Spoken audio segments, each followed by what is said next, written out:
মধ্যপ্রাচ্যের আকাশ জুড়ে শান্তির পায়রা উড়বে নাকি ঘনিয়ে আসছে এক মহাপ্রলয়? যখন ওয়াশিংটন থেকে তেহরান প্রতিটি জনপদ এক রক্তক্ষয়ী যুদ্ধের প্রহর গুনছে, ঠিক তখনই সামনে এলো এক চাঞ্চল্যকর খবর। 4 দিন নয়, 10 দিন নয়, পুরো ৪৫ দিনের এক দীর্ঘ যুদ্ধবিরতি নিয়ে পর্দার আড়ালে চলছে এক রুদ্ধশ্বাস দর কষাকষি। ধ্বংসস্তূপের নিচে চাপা পড়া হাজারো প্রাণের হাহাকার কি তবে থামতে চলছে? মঙ্গলবার রাত ৮টা মার্কিন প্রেসিডেন্ট ডোনাল্ড ট্রাম্পের বেঁধে দেয়া ডেডলাইন এখন শিওরে। ট্রাম্পের স্পষ্ট হুঁশিয়ারি, যদি হরমুজ প্রণালী খুলে দেয়া না হয় এবং পরমাণু কর্মসূচি নিয়ে সমঝোতায় না আসা হয়, তবে পুরো ইরানকে নরকে পরিণত করা হবে। ট্রাম্পের ভাষায়, সব নরক ইরানের ওপর নেমে আসবে।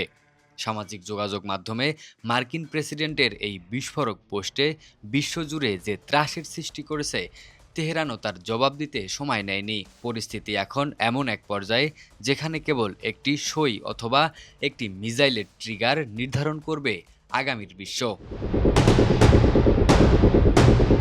আন্তর্জাতিক গণমাধ্যম অ্যাক্সিওসের রিপোর্ট অনুযায়ী এই সম্ভাব্য চুক্তিতে মধ্যস্থতাকারী হিসাবে কাজ করছে পাকিস্তান, তুরস্ক ও মিশর। ট্রাম্পের বিশেষ দূত স্টিভ উইটকফ এবং ইরানের পররাষ্ট্রমন্ত্রী আব্বাস আঘারসির মধ্যে এখন রীতিমতো টেক্সট মেসেজের মাধ্যমে চলছে এক স্নায়ুযুদ্ধ। প্রস্তাবিত এই চুক্তিটি হবে মূলত 2 ধাপের। প্রথম ধাপে ৪৫ দিনের জন্য অস্ত্রবিরতি পালন করবে উভয় পক্ষ। এই সময়ের মধ্যে আলোচনার মাধ্যমে যুদ্ধের স্থায়ী সমাপ্তি খোঁজা হবে। তবে শর্ত একটাই, ইরানকে তার ইউরেনিয়াম মজুদ হয় সরিয়ে ফেলতে হবে, নয়তো ধ্বংস করতে হবে। কিন্তু তেহরান কি এই শর্ত মেনে নেবে? ইরানি কর্মকর্তাদের কণ্ঠে ভিন্ন সুর। স্পিকার মোহাম্মদ বাগের গালিবাফ ছাপ জানিয়ে দিয়েছেন, তারা গাজা বা লেবাননের মতো কোনো নামমাত্র যুদ্ধবিরতি চান না, যেখানে খাতা কলমে শান্তি থাকবে, অথচ ইসরায়েল বা যুক্তরাষ্ট্র যখন তখন হামলা চালাবে।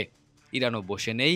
দুবাইয়ের জেবেল আলী বন্দরে জাহাজ হামলা থেকে শুরু করে কুয়েত ও বাহরাইনের জ্বালানি স্থাপনায় ড্রোন আক্রমণ চালিয়ে তারা জানান দিচ্ছে তারা আহত হতে পারে, কিন্তু পরাজিত নয়। কুয়েতের তেল শোধনাগারে জ্বলতে থাকা আগুনের লেলিহান শিকার জন্য ট্রাম্পের হুমকির পাল্টা জবাব।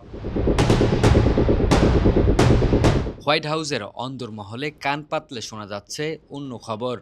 মার্কিন ও ইসরায়েলি বাহিনী ইতোমধ্যে এক বিশাল বিমান হামলার নীল নকশা চূড়ান্ত করে রেখেছে।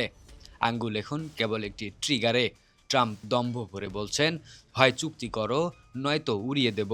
এই একগুয়ামি আর আত্মমর্যাদার লড়াইয়ে সাধারণ মানুষের জীবন এখন সুতোয় ঝুলছে।